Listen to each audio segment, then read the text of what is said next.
नमस्ते दोस्तों, स्वागत है आपका प्रॉपर्टी एक्सपर्ट्स पे, जहां पर हम आपको प्रॉपर्टी से रिलेटेड हर एक इंफॉर्मेशन पहुंचाते हैं। तो लाखों करोड़ों रुपए की प्रॉपर्टी खरीदने से पहले हमारे वीडियोस को जरूर देखें ताकि आप किसी भी प्रकार के फ्रॉड या स्कैम से बच पाए।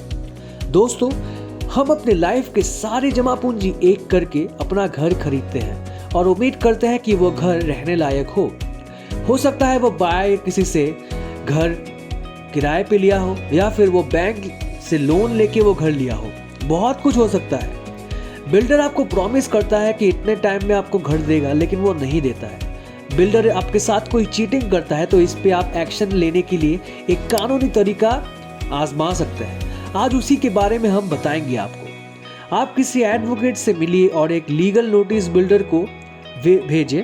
उसमें आपके रिक्वायर्ड और जो रिलीफ आप चाहते हो वो लिखा हो। शायद इसके बाद जो बिल्डर आपसे बात नहीं कर रहा था, आपका मेल का जवाब नहीं दे रहा था, वो आपसे संपर्क कर ले। ये था पहला तरीका। अगर इससे भी बात ना बने तो आप दूसरे जो तरीके लीगली अप्लाई कर सकते हैं वो है रेरा।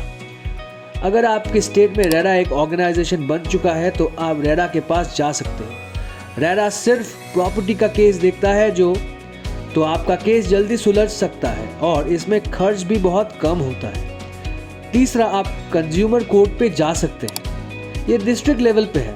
आप उनके पास एक केस फाइल कर सकते हैं जिसमें आप लिख सकते हैं कि आप एज अ कस्टमर या फिर एज अ कंज्यूमर कितने पैसे बिल्डर को दिए हैं, बिल्डर क्या क्या प्रॉमिस करके नहीं कर रहा है। कंज्यूमर कोर्ट भी बहुत जल्दी फैसले दे सकती है और ये भी काम खर्चे वाला संस्था है। अगर आपके राज्यों में रेरा नहीं है तो आप सिविल कोर्ट में जा सकते हैं। आप सिविल कोर्ट में जाकर आपके साथ जो चीटिंग हुआ है उसका खिलाफ केस कर सकते हैं। आप सिविल कोर्ट में आपके डैमेज के भरपाई के लिए कंपेंसेशन कर मांग सकते हैं। चौथा जो है, जब दोनों पार्टी में झगड़ा हो जाता है तब एक आर्बिट्रेटर को इनपुट कर दिया जाता है। वो आर्बिट्रेटर दोनों पक्ष की बात सुनता है और एक राय देता है, उसके आर बार कहता है। उस आर को सिविल कोर्ट से लागू करवाना पड़ता है। फिफ्थ ऑप्शन है NCLT।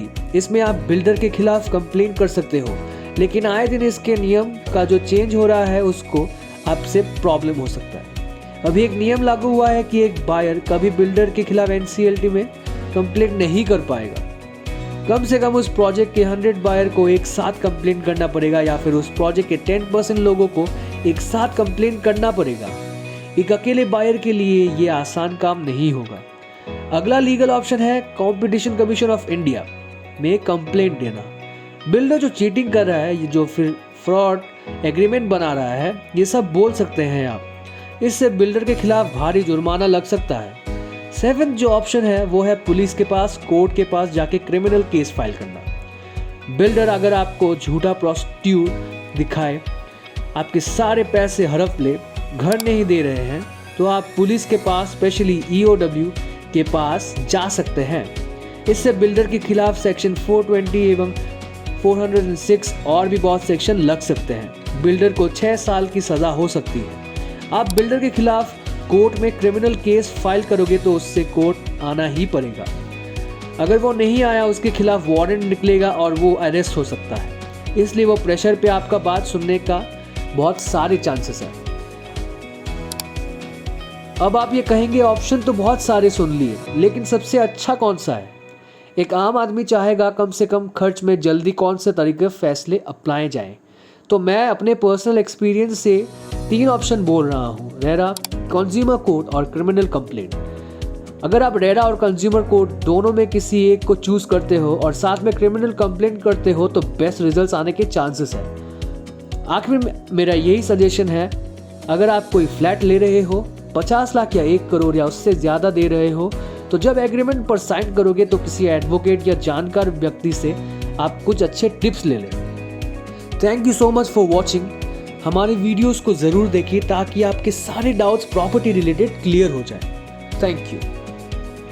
दोस्तों, उम्मीद है ये इन्फॉर्मेशन आपके लिए हेल्पफुल साबित होगी। आज इतना ही, मिलते हैं अगली वीडियो में। तब तक के लिए अलविदा। अगर आपको ये वीडियो पसंद आई, then please like, share and subscribe our channel Property Expert and be with us. If anyone wants to buy or take property on rent, then you can fill the form given below in the description. Thank you.